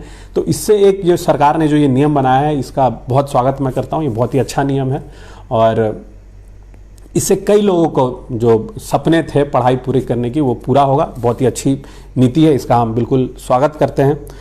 उसके बाद इसमें अगला पॉइंट है, सरकार ने एमफिल को ख़त्म कर दिया है, इंटीग्रेटेड कोर्स बना के सीधे पीएचडी के माध्यम से। तो एक इसमें समय भी बचेगा। बड़ा अच्छा पहल है ये, क्योंकि एमफिल आज के डेट में आप समझ लीजिए आउटडेटेड हो गया था। एमफिल का कोई यूज़ नहीं रह गया था नेट के बाद और सीधे पीएचडी करके प्रोफेसर बनने के लिए। और जो इसमें इंटीग्रेटेड जो बीएमए का ये कोर्स किया गया है, इसमें 4th ईयर में जो रिसर्च के ऊपर कॉन्सेप्ट बेस्ड रिसर्च का होगा, उस सब्जेक्ट के ऊपर आपको रिसर्च करना पड़ेगा। मुझे लगता है बहुत ही अच्छा कॉन्सेप्ट है ये और इससे इनोवेशन और रिसर्च में बढ़ावा मिलेगा। मगर हाँ, इससे जेएनयू में कई जो छात्र हैं जो एमफिल के बहाने वहाँ पड़े हुए हैं, सरकार का खून चूस रहे हैं, हमारा खून चूस रहे हैं, वो उनको दुख भले होगा। जो मैंने कहा ना कि शिक्षा व्यवस्था पे वामपंथियों का जो दबाव था वो इससे ध्वस्त होगा। शायद ये बात कई लोगों को बुरी लगी, मगर मुझे फर्क नहीं पड़ता, ये बात में सच्चाई है। एक और इसमें फिर पॉइंट है, नई शिक्षा नीति में कक्षा 6 से कोडिंग पढ़ाई जाएगी, स्किल्स के ऊपर वोकेशनल ट्रेनिंग्स दी जाएगी, स्पोर्ट्स के ऊपर ध्यान दिया जाएगा। मुझे लगता है बहुत ही अच्छा पहल है, क्योंकि कई ऐसे छात्र होते हैं जिनका आप कह लीजिए जो हम कहते हैं कन्वेंशनल स्ट्रक्चर हमारी पढ़ाई का, कन्वेंशनल सब्जेक्ट्स हैं, उसमें मन नहीं होता है। मैं ही क्रिकेट खेलना चाहता था, बहुत दिन तक क्रिकेट मैं खेला भी, मगर जब बोर्ड आने लगा तो मेरे पिताजी के दबाव में सब कुछ छोड़ छाड़ के पढ़ाई के तरफ मैं मुझ पे फोकस करना पड़ा। और उसके बाद मगर कहीं ना कहीं एक मन में रहता था कि हम स्पोर्ट्स में जाएं या अपने हिसाब के सब्जेक्ट्स को चुनें, क्योंकि इससे देखिए एक फिर मैं आऊँगा अपने हिसाब के सब्जेक्ट के भी, एक भी अच्छा पॉइंट है। स्किल और स्पोर्ट्स पे अगर जो हम फोकस कर रहे हैं, क्योंकि आज हम ओलंपिक्स देखते हैं या वर्ल्ड कप देखते हैं फीफा फुटबॉल में, तो कहते हैं हमारा रिप्रेजेंटेशन नहीं है, हम इस स्पोर्ट्स में नहीं है, हम सिर्फ क्रिकेट में हैं, हम क्यों नहीं आगे बढ़ रहे हैं। क्योंकि बढ़ावा जब तक स्किल्स को या स्पोर्ट्स को ग्राउंड लेवल से नहीं दिया जाएगा, स्कूलों में नहीं दिया जाएगा, तब तक हम ओलंपिक में मेडल जीतना और ये सब चीज़ें सोचना बेमानी है। बाकी आप जो कंट्रीज देखेंगे जो अच्छे, क्योंकि उनका जो स्कूल का करिकुलम होता है वहीं से वोकेशनल ट्रेनिंग और फिजिकल एजुकेशन या स्पोर्ट्स को ट्रेनिंग बचपन से दिया जाता है, और बचपन से अगर हम कोई चीज़ करते जाते हैं तो हम प्रोफिशिएंट हो जाते हैं और ज़्यादा हम अच्छा एक्सेल करने का स्कोप होता है। और इसमें फिर मैं कह रहा था स्किल्स। अब स्किल्स डेवलपमेंट कोडिंग आज के डेट में आप समझ लीजिए जो डिजिटल इंडिया हो रहा है, हर चीज़ डिजिटल प्लेटफॉर्म, आज कोरोना के खास करके डेट में हर चीज़ ऑनलाइन पेमेंट, हर चीज़ ऑनलाइन खरीदारी, एजुकेशन, सब कुछ ऑनलाइन हो रहा है। तो कोडिंग का इसमें डालना मुझे लगता है बहुत ही अच्छा पहल है। इससे हम फ्यूचरिस्टिक जो सोसाइटी है उसके और जो नया भारत या नया विश्व बन रहा है, एक तरह से बाजार है बन रहा है, तो उसमें हमारे जो छात्र होंगे वो रेलेवेंट स्टडीज़ अब कर पाएंगे। अच्छा है, क्योंकि क्या होता है जो जैसा मैंने महसूस किया है कि स्कूल में और कॉलेजेस में हमें सिर्फ आप कह लीजिए एक थ्योरेटिकल नॉलेज मिलता है, बहुत ज़्यादा रटने के ऊपर। इसमें भी एक अच्छा पॉइंट आ गया है इसमें नीति में कि भाई रटने की जो पद्धति थी हमारे यहाँ शिक्षा का मतलब क्या, रटना, रट लीजिए, जो सबसे ज़्यादा पेज भरेगा उसको सबसे ज़्यादा नंबर मिलेगा। भाई फला ने, ब्लैकस्टोन ने क्या बोला, इसने क्या बोला, अरे उसने जो बोला वो बहुत अच्छा बोला, बहुत अच्छी बात है। हमारे यहाँ लॉ के मतलब ब्लैकस्टोन ने ये बोला वो बोला, मगर मेरे हिसाब से पढ़ाई ये होनी चाहिए थी कि हमने इस चीज़ को पढ़ लिया, उस आदमी ने ये बोला, मगर अब हमारी समझ के अनुसार से क्या वो सही है कि नहीं, इसके ऊपर हमारा आकलन होना चाहिए, हमने क्या समझा। अभी क्या हो गया, रट लीजिए। बहुत लोग, जब मैं देखता था हिस्ट्री क्या, मैथ्स के फॉर्मूला तक रट लेते थे, पूरा मतलब सोल्यूशन रट लेते थे और जाके एग्जाम में वो लिख देते थे। तो उससे फ़ायदा क्या होगा, कोई फ़ायदा नहीं है। IIT में इतना जी तोड़ मेहनत करके लोग जाते हैं, मेरे बहुत सारे फ्रेंड्स हैं इंजीनियर, जी तोड़ मेहनत करके इंजीनियरिंग में गए पूरा, मगर एक पॉइंट पे वो आ जाता है कि भाई अब किसी तरह इंजीनियरिंग कंप्लीट हो जाए और MBA हम कर लें। और मेरे आधे ज़्यादा दोस्तों ने MBA किया भी। हम अब MBA कर लेते हैं, MBA करने के बाद भाई तब अच्छा जॉब मिलेगा, तो फिर एक मतलब जॉब की होड़ में पढ़ाई सिर्फ बन के रह गई है और रट्टा मार मार के अब उसके जगह जो इसमें दिया गया है कि कॉन्सेप्ट बेस्ड इवैल्यूएशन होगा, असेसमेंट होगा, ये बहुत ही अच्छी पहल है। क्योंकि ये रटने का और ये जो कंपटीशन से जो स्टूडेंट्स के बीच में एक वैस्मनता फैलती है, एक हेल्दी कंपटीशन नहीं रहता है। माँ बाप भी एकदम चढ़े रहते हैं, 90% लाओ, ये लाओ, वो लाओ, 10 CGPA लाओ। अब कई ऐसे बच्चे हैं जो स्कूल में बहुत अच्छा नहीं करते हैं मगर कॉलेज के बाद जीवन में बहुत अच्छा कर रहे हैं अलग अलग फील्ड्स में। तो ज़रूरी नहीं है कि वो रट के ही हमें कॉन्सेप्ट समझे। मुझे हिस्ट्री में रुचि इसीलिए थी कि लोग उसको रटते थे, मैं उसको एक कहानी की तरह समझता था, मैं उसके पीछे जाता था, पढ़ता था, एक इंटरेस्ट मेरा जगह था। इसमें टीचर्स का भी योगदान होता है। अब मैं जिस स्कूल में था वहाँ 11th-12th में अकाउंट्स और मैथ्स की ऐसी टीचर थी कि भगवान बताए मेरा मैथ्स और अकाउंट से मतलब मन उड़ गया था। और मैं बिजनेस स्टडी और इंग्लिश की इतनी अच्छी टीचर थी कि मुझे मन करता था यही पढ़ूँ, यही दोनों सब्जेक्ट में पढ़ते रहूँ, हिस्ट्री ही पढ़ते रहूँ मैं। अब जैसे अब इसमें एक और छूट दिया गया है कि आर्ट्स और साइंस के बीच में कोई एक रिजिड बाउंड्री नहीं रहेगी। जो साइंस का बच्चा है वो आर्ट्स का कोई सब्जेक्ट नहीं पढ़ सकता है। मैं अपना एक्सपीरियंस बताता हूँ। मैं 10th में मेरा मैथ्स में बहुत अच्छा नंबर आया, 11th में तो मुझे कहा गया कि मैं आर्ट्स लेना चाहता था, मगर आर्ट्स को जितनी हीन भावना से हमारे प्रदेश में नहीं पूरे देश में जिस प्रकार से देखा जाता है, आर्ट्स मतलब जिसको कुछ नहीं आता है वो आर्ट्स कर रहा है और उसके बाद जिसको कुछ नहीं आता है वो लॉ करने जाता है। ये एक मेंटालिटी था। अभी भी बहुत चेंज नहीं हुआ है, अभी भी बिहार में है इंजीनियर, डॉक्टर, उसके बाद IAS, अब बाकी उसके बाद कुछ आप कर लिए तो बहुत बड़ी बात है। तो मुझे लगता है ये जो लाया गया है कॉन्सेप्ट, ये एक इस बैरियर को तोड़ेगा। क्योंकि मैं अपना जो बता रहा हूँ, मैंने मैथ्स ले तो लिया 11th में, कॉमर्स ले तो लिया, मगर मेरा मन कहीं ना कहीं आर्ट्स, हिस्ट्री यही सब के ऊपर केंद्रित था। तो मैं बहुत मन से, और एक 10th के बाद जो मैथ्स का लेवल चेंज होता है बहुत ड्रास्टिक चेंज होता है, तो मैं मैथ्स में बहुत अच्छा नहीं कर रहा था। मुझे सब्जेक्ट चेंज करने का मुझ पर स्कूल के एडमिनिस्ट्रेशन ने कहा कि भाई आप इसमें नहीं अच्छा कर रहे हैं, आप सब्जेक्ट बदल लीजिए। तो मुझे साइकोलॉजी दिया गया, मगर मेरी एक टीचर थी, ज्योग्राफी की टीचर थी नीलाक्षी मैम, उन्होंने कहा कि नहीं तुम्हारा हिस्ट्री वगैरह में इंटरेस्ट है, पॉल साइंस ले लो और ये एक अच्छा ऑप्शन रहेगा। मगर मुझे पॉल साइंस सिर्फ इसलिए नहीं दिया गया कि मैं एक सिंगल बच्चा होता, मुझे कैसे सिंगल एक बच्चे को एक अलग से सब्जेक्ट पढ़ाया जाता। अब मेरी वाइफ थी सिंधिया स्कूल में, उसने जो मुझे अपना एक्सपीरियंस बताया कि भाई उसके सिंगल के लिए हिंदी का एक सिंगल क्लास होता था 11th-12th में। अब हमारे यहाँ तो कई स्कूल में हायर एजुकेशन मतलब 11th-12th में हिंदी एज अ ऑप्शन है ही नहीं, हिंदी दिया ही नहीं जाता है। और कई स्कूल्स में है कि भाई सिर्फ साइंस हम पढ़ाएंगे, आर्ट्स नहीं देंगे। तो इसमें जो ये ऑप्शन फ्री कर दिया गया है स्टूडेंट्स के लिए कि आप कोई भी सब्जेक्ट ले सकते हैं कॉलेज में भी, तो इससे मुझे लगता है एक अलग इनोवेशन और रिसर्च और थिंकिंग प्रोसेस जो है अपने मन की सब्जेक्ट की पढ़ाई करने का। बहुत बार होता है कि हम जॉब के चक्कर में या पेरेंट्स के प्रेशर में या पीयर्स के प्रेशर में हम अपने मन का सब्जेक्ट नहीं ले पाते हैं, अरे वो क्या सोचेंगे कि इसने भाई हिस्ट्री ले रहा है, ये साइंस नहीं पढ़ रहा है। तो मुझे लगता है कि ये स्टूडेंट्स को एक फ्रीडम मिलेगा, उनके ऊपर जो प्रेशर है वो घटेगा। ये बहुत ही ज़रूरी, ये कहूँगा मैं सबसे ज़रूरी चेंज था ये, क्योंकि हमने इस चीज़ को एक्सपीरियंस किया है। हम कई चीज़ों को जो पढ़ना चाहते थे आज नहीं पढ़ पाए, आज कॉलेज के बाद। अब जैसे मैं कह रहा हूँ मुझे एमए हिस्ट्री अब मैं इग्नू से कर रहा हूँ, तो मुझे क्योंकि इंटरेस्ट है, मुझे सब्जेक्ट अच्छा लगता था, मगर मुझे जिस तरीके से कहा गया नहीं तुम कॉमर्स में गया मैं या उसके बाद लॉ में गया, तो मैं कहीं उस चीज़ों को नहीं कर पाया। तो मैं आज मैं कर सकता हूँ या अब के जो नए बच्चे होंगे वो सारी चीज़ों को मिक्स करके पढ़ पाएंगे। और विदेशों में कई सालों से हो रहा है ये, हमारे यहाँ इतना रिजिड वो था, तो इसको चेंज किया गया, बहुत ही अच्छा चेंज है। और इसमें एक और हाँ, अब जो पॉइंट है कि सरकार फीस तय करेगी सरकारी और प्राइवेट में, ये बहुत ही अच्छा पहल है। इससे जो मशरूम्स की तरह प्राइवेट एजुकेशन इंस्टीट्यूट्स और कोचिंग इंस्टीट्यूट्स आते जा रहे हैं उसके ऊपर, मगर कोचिंग इंस्टीट्यूट के ऊपर इसमें चर्चा की गई है, मगर कैसे उसको कंट्रोल करी सरकार इसके ऊपर कोई चर्चा नहीं है, जो मुझे लगता है इसके ऊपर चर्चा होनी चाहिए।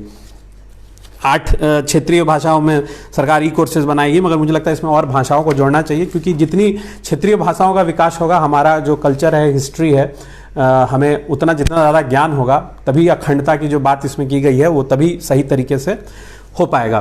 टीचर्स के चयन की प्रक्रिया पे मैंने जो बात कहा कि इसमें टीचर्स के चयन की प्रक्रिया का मानक एक दिया गया है, ये बहुत ज़रूरी है टीचर्स का एक ही मानक हो, क्योंकि जो शिक्षा मित्र और ये सब की जो परेशानियाँ, जो अस्थाई टीचर, कॉन्ट्रैक्चुअल टीचर्स, ये सब की जो प्रॉब्लम्स पनप गई हैं, क्योंकि जब तक आप देखिए आपका शिक्षा नीति का पूरा कर्णधार जो है वो एक ही व्यक्ति है, वो है शिक्षक। और शिक्षक का जब तक सही विकास ना हो, शिक्षक को सही ट्रेनिंग ना मिले, शिक्षक को सही फैसिलिटीज़ ना मिले, जर्मनी में आपको कह लीजिए सबसे हाईएस्ट पेड जॉब है शिक्षकों का, और भारत में शिक्षकों का जॉब ऐसा बन गया है कि जो ना चाह के भी लोग नहीं उसमें जाना चाहते हैं। अब शिक्षक अच्छे नहीं होंगे तो छात्र अच्छे कैसे होंगे? हमारा ट्रेनिंग देने वाला ही अच्छा नहीं होगा, वो सही तरीके से वो फ्री नहीं होगा, वो उसका मेंटली फ्री नहीं होगा, या उसका मेंटल कैपेसिटी या उसको सही से ट्रेनिंग नहीं मिली होगी, तो फिर ये पूरी शिक्षा नीति फिर से ध्वस्त हो जाएगी। हमारे प्रदेश में शिक्षा का जो पिछले 30 सालों से, 15 साल में 30 सालों से कहूँगा, जो परिस्थितियाँ बनी, 30 साल से पहले से जो परिस्थितियाँ बन गई थी, क्योंकि उस शिक्षकों का दमन करते गया है। यहाँ शिक्षक का काम है मल्टी फैसेटेड है, यहाँ टीचर्स को जॉब है, पढ़ाने के अलावा यहाँ टीचर्स सब काम करते हैं। खेत में कौन पॉटी करने जा रहा है उसका फोटो खींच के सरकार को भेजना, सामूहिक विवाह हो रहा है तो वहाँ उसका जाके आप देखिए दहेज लिया जा रहा है कि नहीं, आप वो देखिए।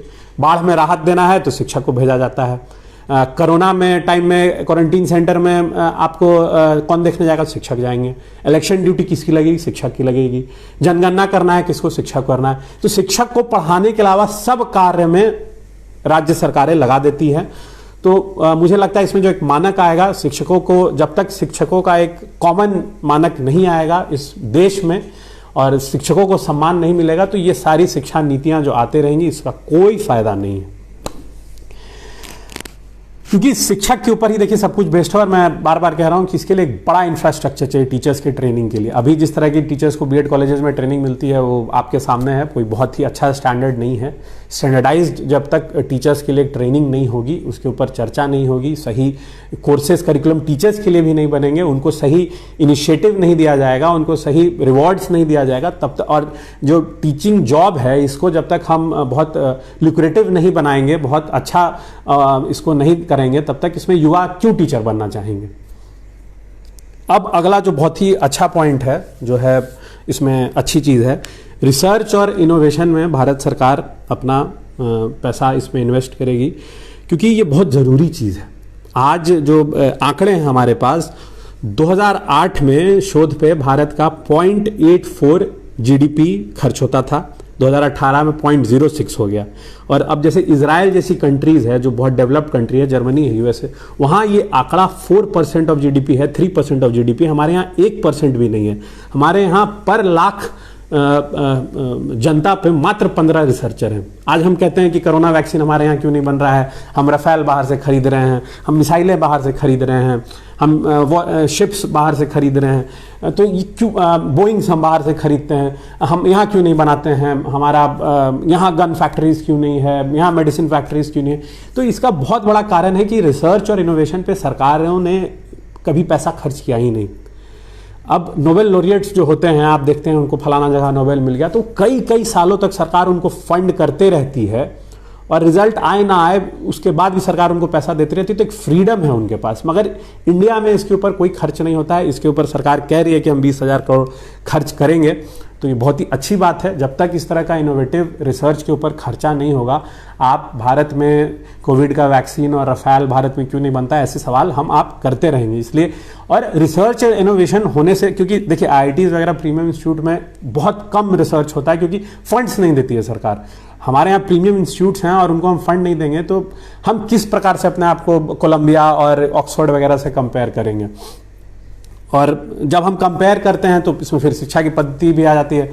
मेरे 2 मित्र हैं जिन्होंने LLM कोलंबिया से किया है, और उन्होंने जब मुझे बताया कि जो वहाँ पढ़ाई का तरीका है और यहाँ जो पढ़ाई का तरीका है, यहाँ जो ज़्यादा पेज भर दिया, जो ज़्यादा रट के लिख दिया, उसको ज़्यादा नंबर मिल जाएगा, मगर वहाँ कॉन्सेप्ट बेस्ड पढ़ाई होती है, हर चीज़ पे रिसर्च होता है, डिस्कशन होता है। यहाँ उस तरह की पढ़ाई होती ही नहीं है।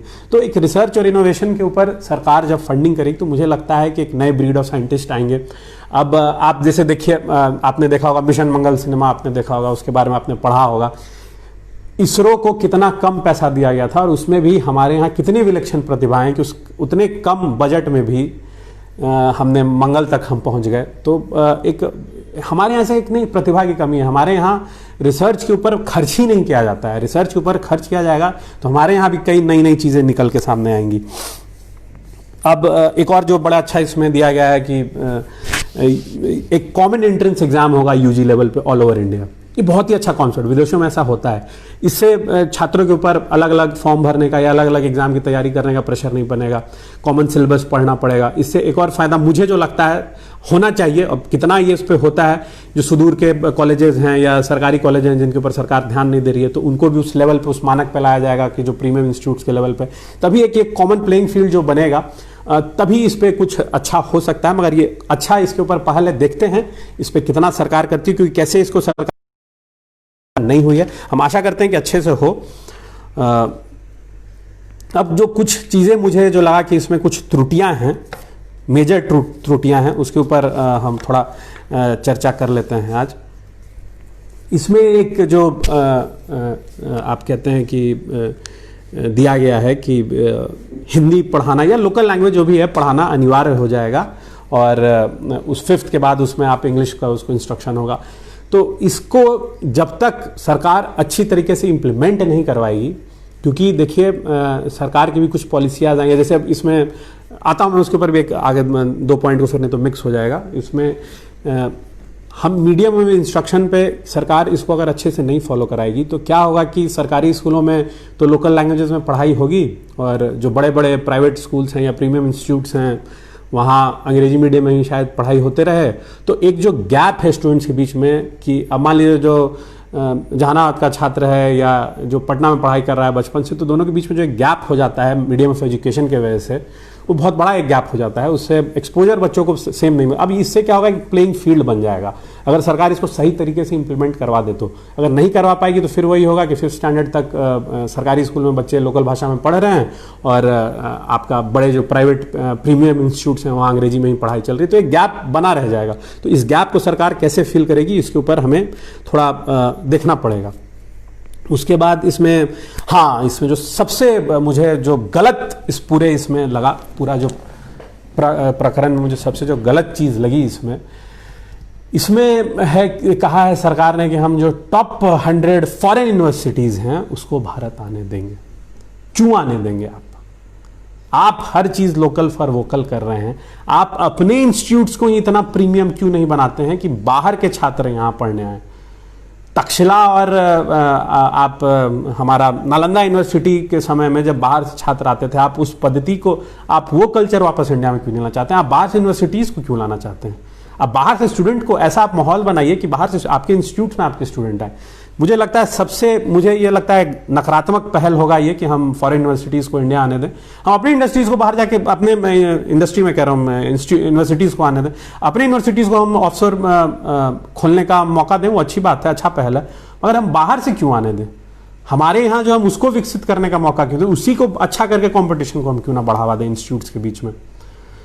अब इसमें एक और मुझे जो गलत पॉइंट लगा कि अब सब चीज़ को ख़त्म करके एक सिंगल बॉडी अथॉरिटी बना दिया जाएगा, पॉलिटिक्स इसमें कहा गया है ख़त्म करने के लिए, और मुझे लगता है एक ही बॉडी को इतना पावर दे दिया जाएगा तो एक डिक्टेटरशिप जैसा हो जाएगा। और कहीं ना कहीं जो इंस्टीट्यूट्स की एटॉनमी लगातार ख़त्म हो रही है यूनिवर्सिटीज़ की, उसका कारण भी यही है कि सबके ऊपर इतनी बड़ी बड़ी बॉडियाँ बैठी हैं और उसमें ऐसे लोग हैं कि जो कॉलेजेस को अच्छे से काम नहीं करने देते, यूनिवर्सिटी को काम नहीं करने देते हैं। तो एक चेक एंड बैलेंस कैसे होगा, इसके ऊपर भी एक चर्चा होनी चाहिए, क्योंकि आप एक इंस्टीट्यूट को, एक अथॉरिटी को इतना पावर दे देंगे तो मुझे लगता है ये गलत है। अब इसमें वही मैं जीडी के ऊपर भी कहा कि सरकार इसमें कैसे इस पर खर्च करेगी, ये पॉइंट हमने कर लिया। हाँ, एक बड़ा इसमें पॉइंट है, कहा गया है 3 से 18 वर्ष के बच्चों के लिए अनिवार्य किया जाएगा, तो मुझे लगता है इसके लिए राइट टू एजुकेशन से इसको जोड़ना पड़ेगा। अभी इसके ऊपर कोई चर्चा नहीं हुई, और राइट टू एजुकेशन की जहाँ बात होती है, सरकार ने इसको इम्प्लीमेंट तो कर दिया है, प्राइवेट स्कूल्स को भी कहती है सरकार लेने के लिए, मगर प्राइवेट स्कूल के साथ भी इसमें जो प्रॉब्लम है इसके ऊपर भी चर्चा होनी चाहिए। हर जगह प्राइवेट स्कूल सही नहीं है और हर जगह प्राइवेट स्कूल गलत भी नहीं है। मैं कई स्कूलों को मैंने देखा है, कई स्कूल के संस्थापकों से मेरी बात हुई है, जिसमें 4 साल से 5 साल से सरकार ने आरटी के तहत जो छात्रों के लिए पैसे देती है पढ़ाने के लिए, सरकार ने आज तक इंस्टीट्यूट्स को, स्कूल्स को नहीं दिया है। तो अब तो 14 साल तक था, अब सरकार इसको 3 से 18 साल तक ऐड कर रही है, तो मुझे लगता है इसको भी आरटी से जोड़ना पड़ेगा और आरटी का सही इम्प्लीमेंटेशन होना चाहिए। जब तक आरटी का इसमें सही इम्प्लीमेंटेशन नहीं होगा तो ये भी एक आप कह लीजिए कोरे सपने की तरह ये बन के कागज पे ही, क्योंकि सरकार के कई चीज़ें कागजों पे आती हैं और वो फिर वहीं दम तोड़ देती हैं। अब इसके ऊपर ग्रॉस एनरोलमेंट रेशियो भी एक पॉइंट था, उस पर मुझे लगता है ज़्यादा चर्चा करने की जरूरत नहीं है, ठीक है, उसको अगर हम अचीव कर लेते हैं। हाँ, इसमें एक पॉइंट था फिर स्पेशल एजुकेशन जोन, कि जहाँ कुछ स्पेशल नीड के बच्चे होंगे वहाँ पे हर जगह स्पेशल एजुकेशन जोन बनाया जाएगा। इसमें मैं कहूँगा गलत नहीं है, मगर मेरा एक सुझाव है कि स्पेशल एजुकेशन जोन बीमारू राज्यों के लिए होना चाहिए। बीमारू राज्य इसलिए कहूँगा, बिहार जैसे हमारा बीमारू राज्य है शिक्षा के मामले में, हेल्थ के मामले में भी है। कई लोग कह रहे थे हेल्थ के ऊपर चर्चा करनी चाहिए, ये वो हेल्थ के ऊपर देखिए चर्चा लगातार हो रही है, मगर कोई जो शिक्षा बहुत बड़ा चीज़ है और शिक्षा से ही हेल्थ, टूरिज्म और इंडस्ट्री सब कुछ शिक्षा पे बेस्ड है। आपका शिक्षा प्रणाली सही हो जाए तो बाकी सब कुछ सही हो जाएगा। तो हम इस पे चर्चा कर रहे थे। हाँ, स्पेशल एजुकेशन जोन, तो जो बीमारू राज्य हैं, मुझे लगता है कि जहाँ 30 साल से 40 साल से शिक्षा पद्धति ध्वस्त हो गई है, एक सरकारी जो शिक्षा पद्धति वो समाप्त के मतलब ना के बराबर ही है, बहुत ही बुरा स्थिति है, तो उसके लिए सुधार करने के लिए सरकार को स्पेशल एजुकेशन जोन बनाना चाहिए। मेरा सुझाव है, ये नकारात्मक नहीं कह रहा हूँ मैं कि इसमें पॉलिसी में है। यही कुछ जो मुझे लगा कि इम्पोर्टेंट पॉइंट्स हैं। आज थोड़ा लंबा हो गया, मगर इसमें 1-2 चीज़ जो है कि मैंने आज जो कमेंट में पढ़ा है लोगों का, पेपर में जो कुछ चीज़ें आई थी उसको मैंने लिख रखा था कि, तो वो उसके ऊपर भी थोड़ी मैं चर्चा करना चाहता हूँ। मैं देख लेता हूँ कहीं कोई पॉइंट छूट तो नहीं गया है। हाँ, एक चीज़ इसमें है कि इंक्विजिटिवनेस को बढ़ावा इसमें देना जाना चाहिए। जब तक क्योंकि छात्र इंक्विजिटिव नहीं होंगे, सवाल नहीं पूछेंगे, तो इसके ऊपर बहुत अच्छे से फिर हमारा बौद्धिक विकास नहीं हो पाता है। मैं देख लेता हूँ कोई पॉइंट मेरा छूट तो नहीं गया है, क्योंकि बड़ा 650 पेज को 4 पेजों में समेट के मैंने लिखने का प्रयास किया था, उसके बाद आपके बीच में रखने का प्रयास किया था। तो मैं देख लेता हूँ कहीं कोई बात मेरी छूटी तो नहीं है, ताकि मैं आपको बता दूँ। लगभग मैंने सारी बात आपके बीच में रख दी। तो 2 चीज़ें जो मैंने आज अखबार में पढ़ा, 2 लोगों का, सरकार से, सत्ता से जुड़े हुए लोग थे, मुझे पढ़ के बड़ी हंसी आई, दुख नहीं हुआ, बड़ी हंसी आई। एक थे इसमें प्रोफेसर रास बिहारी सिंह, पटना विश्वविद्यालय के पूर्व कुलपति। उन्होंने कहा कि इससे बिहार के टीचर्स बाहर जाएंगे, इस अच्छी नीति है, बिहार के टीचर्स बाहर जाएंगे और बाहर से स्टूडेंट टीचर्स यहाँ आएंगे। मैं कहा कैसे, ये कैसे होगा? ये जो आप कोरी कल्पना हमें दिखा रहे हैं, ये कैसे होगा? आपके समय में पटना यूनिवर्सिटी को इतना ध्वस्त कर दिया गया कि जो यहाँ जो छात्र थे वो तो यहाँ पढ़ना ही नहीं चाहते थे, वो बाहर जा रहे थे। अब बाहर से आप यहाँ कैसे ले आएंगे? ये तो रास बिहारी जी थोड़ा इसके ऊपर विस्तार से बताएं कि और थोड़ा ये भी विस्तार से बताएं कि आपने जिस तरह से पटना जो इतना पुराना यूनिवर्सिटी है, जिसको A ग्रेड भी आज NAC नहीं दे रहा है, क्यों ये स्थिति हो गया आपके काल में, जरा इसके ऊपर भी आप बता देते तो बड़ी हमें खुशी होती। और दूसरे हैं इसमें बिहार सरकार में मंत्री हैं अशोक चौधरी जी, जो राजद सरकार में भी मंत्री थे, मगर अब इस सरकार में आके इस सरकार का वाह करने लगे और उस सरकार की बुराई करने लगे जिसके वो खुद पार्ट थे। उनका स्टेटमेंट आज मैंने अखबार में पढ़ा है कि हम माननीय नीतीश जी को बधाई देना चाहते हैं कि आपका जो बच्चों को पढ़ाने का निश्चय है ले लिया गया। भाई आपका पढ़ाने का निश्चय किस प्रकार से लिया गया मुझे तो समझ ही नहीं आ रहा। आपका तो निश्चय एक ही है कि किस तरीके से शिक्षक को दमन कर दिया जाए, किस तरीके से शिक्षा नीति को वहां बर्बाद कर दिया जाए कि ताकि आपसे कोई सवाल ना पूछे और आप वर्चुअल रैली पे रैली करते रहें। शिक्षा का क्या स्थिति है बिहार में, इसके ऊपर चर्चा नहीं करना है। हेल्थ का क्या स्थिति है, बाढ़ तो हमारे लिए प्रसाद की तरह हर साल आता है, कई लोगों का पेट पूजा होता है बाढ़ के पैसे से ही, तो आप ऐसा बयान देते हैं तो मुझे बड़ी हंसी आती है महोदय। यही बात मैं कहना चाहूँगा। आज लोग कहेंगे कि आप सरकार का बहुत पक्ष ले रहे थे, तो उनको मैं एक चीज़ साफ कर देना चाहता हूँ कि ना मैं दक्षिण का वाम हूँ और ना मैं वाम का दक्षिण हूँ। अब जो लोग इसको समझ सकें समझें। हाँ, पॉजिटिव और नेगेटिव होना चाहिए। हाँ, इसमें एक लाइन और मैं ऐड करना चाहूँगा कि मैं तो 90 के दशक का मंडल और कमंडल का दंश झेल रहा चोचलिस्टों का समाजवाद भी नहीं हूँ मैं।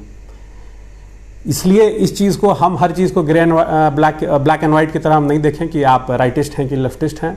सरकार की जो नीतियां सही हैं हम उसको हम सही कहेंगे, मगर जो गलत है उसको, इसमें भी सब कुछ सही नहीं है। ये पेपर पे पटल पे बना है, ये देखते हैं कितना उतर के आता है, उसके बाद हम सरकार को उस पर कोसेंगे।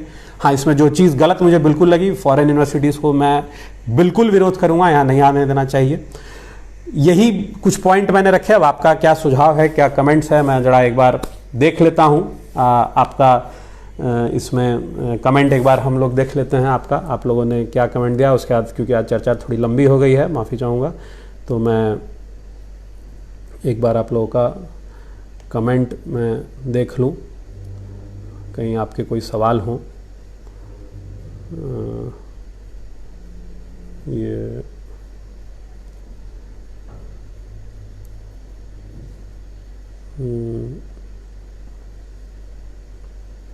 थोड़ा आज नेट स्लो है,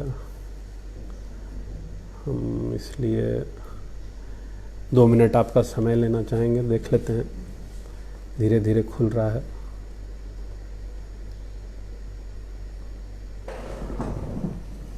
देखिए, मेरी सारी बातों से आपको सहमत होना ज़रूरी भी नहीं है, मगर मुझे जो इसमें जैसा लगा मैंने आपके बीच में रख दिया। कुछ सुझाव आपके भी हो सकते हैं, मैं कुछ गलत भी हो सकता हूँ कुछ पॉइंट्स पे, कुछ आपके बातें भी सही हो सकती हैं।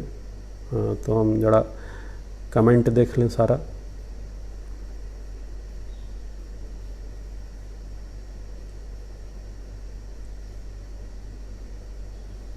एजुकेशन के भी अच्छे दिन नहीं आ रहे हैं सर। कल एक मैंने जो पोस्ट किया था कि मैं जब लाइव आऊँगा तो उसके ऊपर एक बंधु हैं, उन्होंने पूछा था कि ये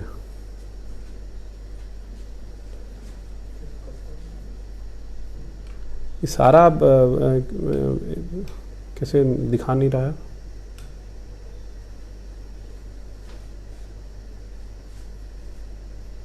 लिमिटेड कमेंट्स ही आ रहा है।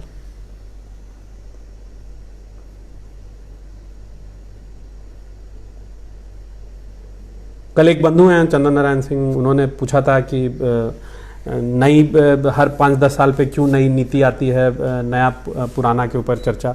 तो उसमें मैं यही कहूँगा, देखिए कि जैसे मैंने शुरू में ही कहा था, चर्चा के शुरू में ही मैंने कहा था कि आपका पानी ठहर जाता है तालाब में तो गंदा हो जाता है, तो हर कुछ साल पे इसका बदलाव होते रहना बहुत ज़रूरी है। नई चीज़ें, इनोवेशंस आते रहती हैं, टेक्नोलॉजी चेंज होता है, नए ज्ञान आते रहते हैं, नई साइंस में इनोवेशन होते रहता है, तो ये सब की चर्चा होती रहनी चाहिए। मैं कमेंट उस पर अच्छे से नहीं देख पा रहा हूँ, इस पर मोबाइल पे देख लेते हैं। फिर इस बड़ी लंबी चर्चा हो गई है, लगभग 1 घंटे से हम लोग चर्चा कर रहे हैं। गंदा हो जाता है तो हर कमेंट उस पर अच्छे से नहीं देख पा।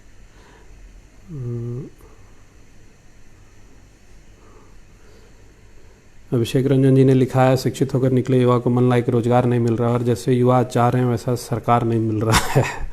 सरकार तो भाई आपको तय करना है कैसे होगा। कुमार शांतनु ने लिखा है, in some school students are allowed to take commerce even as Sainik schools. In some schools, Shantanu वही बात है, in some schools only it is allowed. Scindia में भी है, सिंधिया के बारे में कल चर्चा हो रही थी तो मुझे पता चला सिंधिया में भी ये है कि आप कोई भी सब्जेक्ट ले सकते हैं अक्रॉस द स्ट्रीम, और आप सिंगल स्टूडेंट क्यों ना आपको पढ़ाया जाएगा, but there are only few schools which does that. So we have to, this thing has change a total, I can say it's a revolution in itself, क्योंकि बहुत बच्चों को अपने हिसाब का सब्जेक्ट नहीं मिल पाता, उसकी वजह से कुंठित होकर फिर वो बहुत तरह के प्रेशर में आ जाते हैं और तरह तरह के स्टेप लेने लगते हैं। उसके ऊपर हम चर्चा नहीं करेंगे। STET रिजल्ट के बारे में भी कुछ बोलिए भैया। हम तो लगातार बोल रहे हैं सौरभ जी, आपको भी पता है STET के रिजल्ट में किस प्रकार से धांधलियाँ होती रहती हैं, इसलिए एक जो ये कमेंट टेस्ट का ये सिस्टम आ जाएगा इससे बहुत अच्छा रहेगा, इसलिए तो हम कह रहे हैं कि अच्छा ये सोच है। जो भी शिक्षा नीति लागू हुआ है वेलकम करने लायक है, बट जमी पर वो शिक्षा उतर जाए, इसमें आपकी क्या राय है बोलिए। हम तो वही कह रहे हैं कि इसमें पॉइंट्स बहुत अच्छे अच्छे पॉइंट्स हैं, अच्छी चीज़ें इसमें आई हैं, मगर ये इम्प्लीमेंट कितना हो पाता है उसके ऊपर हमें देखना है। अगर इम्प्लीमेंट नहीं होगा तो उसके ऊपर भी हम हंगामा करेंगे, हम बिल्कुल बोलेंगे, मगर एक कहीं शुरुआत तो हुई है, उसके लिए हमें देखिए अप्रिशिएट करना चाहिए।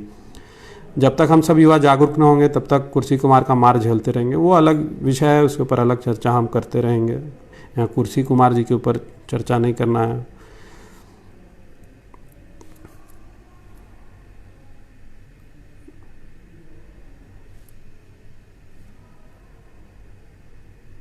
भैया मेरा एक क्वेश्चन है, एजुकेशन का भी अच्छे दिन नहीं आ रहे हैं, ये kindly tell about major and minor courses. हाँ, मेजर और माइनर कोर्सेज, शांतनु बहुत अच्छा ये पॉइंट उठाया है।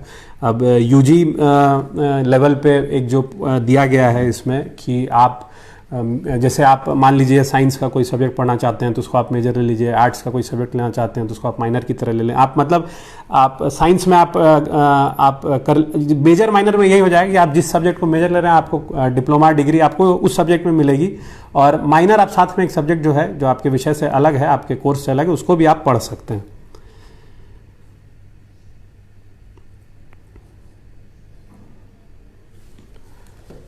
Skill is internship based learning, बहुत हाँ ये अच्छा है। स्किल इज इसमें इंटर्नशिप का भी इसमें बढ़ावा दिया जा रहा है। हाँ, it is a different thing, मगर मैंने वही कहा कि दोनों चीज़ों को इसके ऊपर होना चाहिए।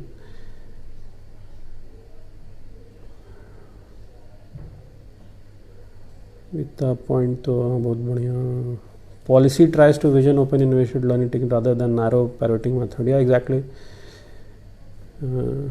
there's a common saying in University of Pennsylvania, it's a matter of pride for Goldman Sachs recruits Pennsylvania grads, not for the university, vice versa. If we look to the industry specific curriculum, I believe this whole system undermines the higher education academic pursuits. And coming to economic side of this regressive approach, I will say industry demand may reach a saturation point, and analyzing this on a marginal utility curve, the system failed to hold water in light of exactly it has reached a saturation point. आप engineering को उठा के देख लीजिए, engineering के इतने colleges हो गए, इतने ग्रेड स्टूडेंट निकल के आ रहे कि उनको अलग अलग फिर MBA, मैं इसीलिए कह रहा हूँ उनको MBA करना पड़ता है। It has reached a saturation point. Rahul Singh का बिल्कुल सही इसमें पॉइंट है। For this, I would just cite a simple electronic communication specific. It witnessed the increasing utility and finally after reaching saturation point, industry collapse and the vacant seats in engineering college proves my exactly industry. वही मैं कह रहा हूँ, ये सही बात है आपकी। Isn't you feel भैया it will create dilemma in mind of which professional job to choose? Let's the example of math student who has also taken polity. No, it will not. आप जिस चीज़ में मेजर आप कर रहे हैं, major courses आपने major जिस चीज़ पे आप कर रहे हैं, आप उसी चीज़ को आप पढ़िएगा। साथ में आप जो कुछ भाषा अलग से या कोई अलग सब्जेक्ट आप हिस्ट्री आर्ट कुछ भी पढ़ना चाहते हैं, मेजर जो आपका रहेगा आप उसी में आप डिग्री करेंगे। माइनर आप साथ में कोई भी सब्जेक्ट पढ़ सकते हो। विदेशों में ऐसा होता आ रहा है और कोई इसमें प्रोफेशनल जॉब में कोई डिलेमा नहीं क्रिएट हो रही है आज भी।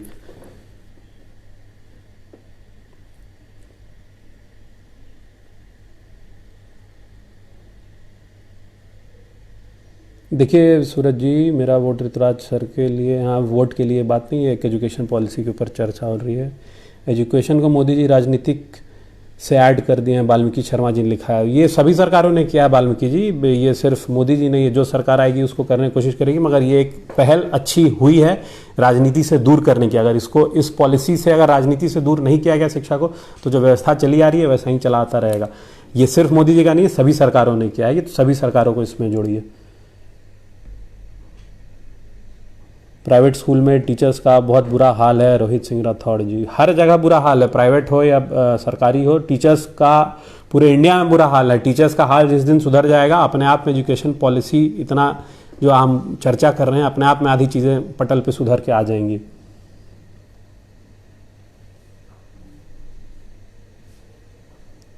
आज पूरा बिहार, अभिषेक रंजन जी ने लिखा है, कोरोना महामारी और बाढ़ से तबाह है, परंतु गद्दी पे बैठे कुर्सी के लालची लोग रैली करने में वर्तमान में स्वास्थ्य पूर्ण रूप से चौपट है। वो तो आपको समझना है, हमें समझना है।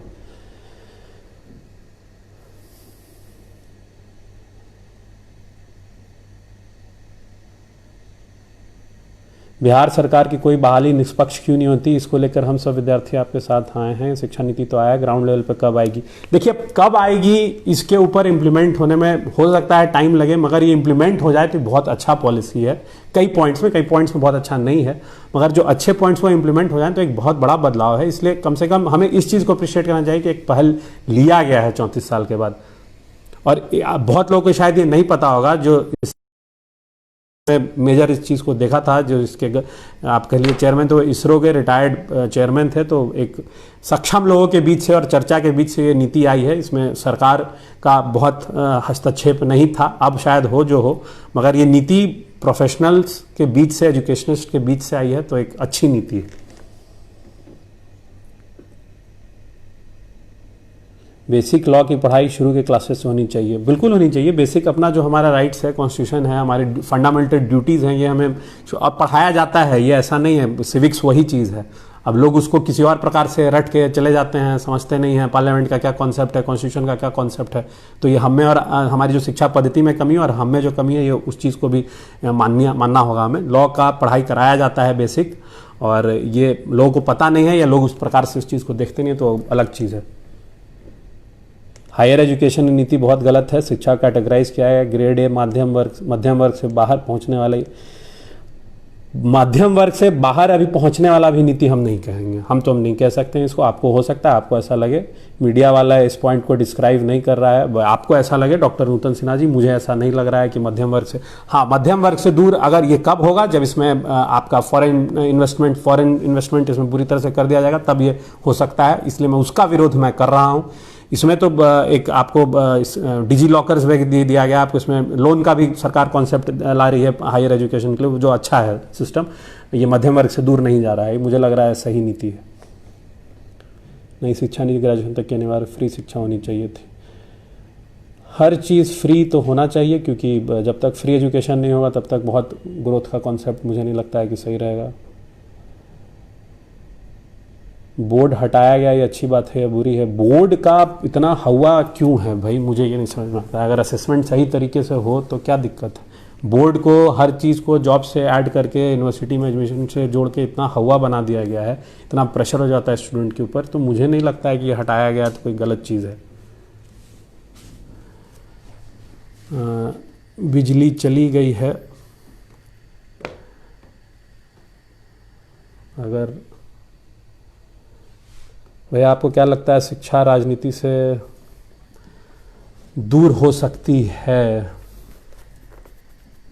शिक्षा को राजनीति से तो दूर करना ही होगा, आज़ाद हिंद संघ जी, क्योंकि जब तक शिक्षा और राजनीति को अलग अलग नहीं किया जाएगा तब तक कोई फ़ायदा नहीं है। Universities like PPU are not even giving regular classes. Will they able to follow all these rules and regulation of this new education policy? ये तो देखने वाली बात होगी। शांतनु भाई मैं कह रहा था कि पटल पे कितना ये चीज़ आ पाता है, ये हम जब नहीं होगा तब उसके ऊपर चर्चा करेंगे। अभी उतना नकारात्मक होने की ज़रूरत नहीं है। अभी जो अच्छा मुझे लगता है शुरू किया गया है, इसको जो अच्छी चीज़ें कम से कम उसको अप्रिशिएट करो। जो गलत चीज़ें हैं देखिए उसको तो हम कह ही रहे हैं कि गलत है। मोदी जी का स्किल डेवलपमेंट से कंट्री कितना प्रॉफिट है, इस पर आप चर्चा करिए सर। स्कैम तो मोदी जी का पास हो जाए, बट स्टूडेंट का उससे क्या प्रॉफिट हुआ है हम तो अपने से देखे हैं। वन स्किल से मेरा ऑफिस में गिरल आई थी जिसका नई रिजल्ट मिला, बाकी उसका प्रॉफिट भी। देखिए आपकी आधी चीज़ें मुझे समझ में नहीं आ रही, आपने क्या लिखा है इंग्लिश हिंदी मिक्स करके, मगर बेसिक चीज़ मुझे लग रहा है आप स्किल डेवलपमेंट प्रोग्राम जो अभी तक है मुझे लगता है वो बहुत रेलेवेंट और बहुत अच्छे तरीके से इम्प्लीमेंट नहीं हुआ है।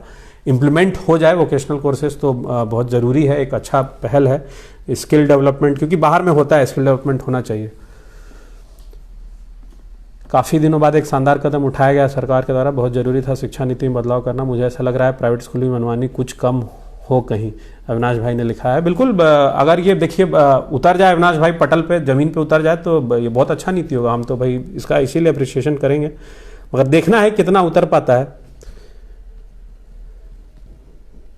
इस शिक्षा नीति में स्टूडेंट्स को गवर्नमेंट की तरफ सहायता मिला, जैसे लोन वगैरह, बिहार सरकार देगी क्या? बिहार सरकार कुछ नहीं देगी, मुझे ऐसा लगता है। बिहार सरकार हमें बाढ़ और कोरोना देगी हर साल, और हम लोग रोते रहेंगे हर साल बिहार सरकार के चक्कर में रहे। ये अलग विषय है, इस पे अभी अलग चर्चा हम करेंगे। और फिलहाल इतने ही कमेंट्स मुझे दिख रहे हैं। और है, क्या बिहार स्टेट 2019 का रिजल्ट कोर्ट से लड़कर लेना पड़ेगा? अभी फिलहाल तो ऐसा ही लग रहा है मक्खन लाल जी, कोर्ट से ही लड़ना पड़ेगा।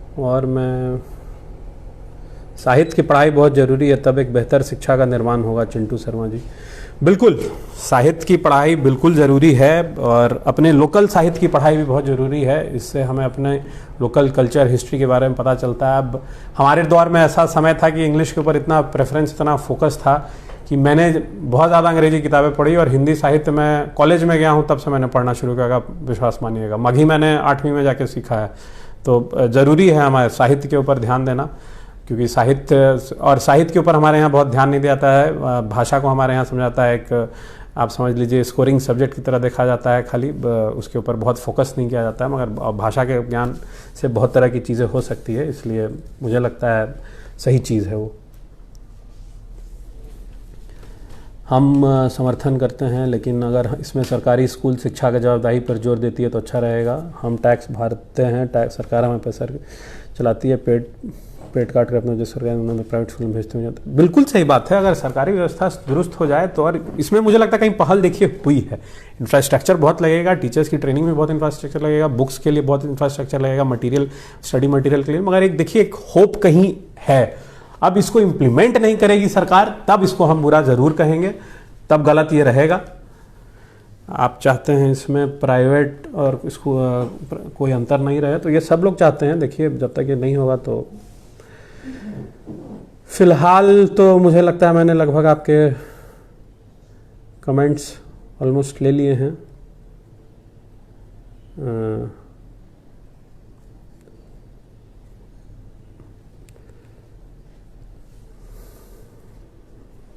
ऑलमोस्ट लग रहा है सब कमेंट हो ही गए हैं।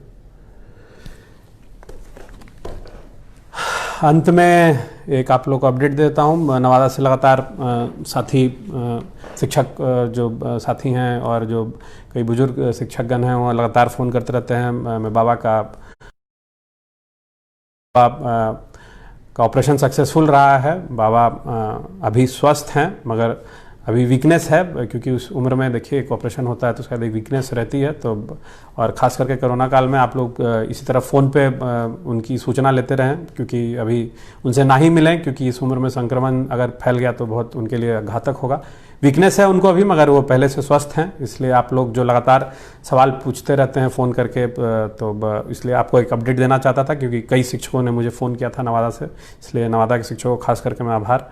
ऐसे कई जगह से लोग फ़ोन करते रहे, मगर नवादा से बहुत ज़्यादा फ़ोन आया था। और यही सब बातें थी आपके बीच में रखना चाहता था। शायद कोई कमेंट छूट गया हो तो उसके लिए मैं माफ़ी चाहता हूँ। कोई कमेंट है फिर, सुशांत सिंह राजपूत का क्या सीबीआई जांच होगा? ये अलग विषय है, उसके ऊपर मैंने अलग चर्चा कर ली है सौरभ जी, और उसके ऊपर पुलिस काम कर रही है, कोर्ट काम कर रही है, तो उसके ऊपर ज़्यादा चर्चा करने का ज़रूरत नहीं है मुझे लगता है, क्योंकि ये अलग विषय पर हम चर्चा कर रहे हैं। और अंत में मैं यही कहूँगा, घर में रहें, सुरक्षित रहें। मैंने पिछले बार भी कहा था, पिछले वीडियो में, बेमतलब बाहर ना निकलें। अभी भी बहुत लोग हैं जिनको बेमतलब में नेता से मिलना, पान बीड़ी सिगरेट पीने के लिए बाहर निकलना, घूमना, करने में मज़ा आ रहा है। अभी भी आप इस चीज़ की गंभीरता को नहीं ले रहे हैं। बिहार सरकार, मैंने कहा था लॉकडाउन बढ़ाए ना बढ़ाए, मैं बंद रहूँगा। मैं फिर से वही कह रहा हूँ, मैं बिल्कुल बंद रहूँगा। किसी प्रकार का चुनाव प्रचार नहीं करूँगा जब तक महामारी नहीं घटेगी, क्योंकि सरकार पीपीई किट दे के और ये चक्कर में लगी हुई है। ये बहुत ही गलत है। बहुत बुरा हाल है अभी प्रदेश में। आप लोग इस चीज़ की गंभीरता को अभी भी नहीं समझ रहे हैं। कई लोग, आप कृपया करके इस चीज़ की गंभीरता को समझें। पार्टी ऑफिस में मिलना और नेता से मिलना, इस चीज़ को बेमतलब में जब कोई ज़रूरत नहीं है, क्योंकि आधी चीज़ें देखिए फ़ोन पे भी हो सकता है। अभी संक्रमण को रोकने में आपको भी ध्यान देना होगा। बिहार सरकार सोई हुई है। बिहार सरकार को कोई मतलब नहीं है। इसलिए घर में कृपया करके बंद रहें। इसके अलावा अभी जब तक वैक्सीन नहीं आता कोई उपाय नहीं है। अगर हम और आप जिंदा रहें तो बहुत नेतागिरी होगी, बहुत नेता से मिल लेंगे, पार्टी ज्वाइन कर लेंगे, चुनाव लड़ लेंगे। अभी ज़रूरत है आपका और मेरा सुरक्षित रहना। इस चीज़ की गंभीरता को समझिए। जो लोग मिलना चाहते हैं फेस टू फेस, उनके लिए मैं कह रहा हूँ कि आधे काम फ़ोन पे हो सकते हैं। घर में रहिए, सुरक्षित रहिए कोरोना से। धन्यवाद।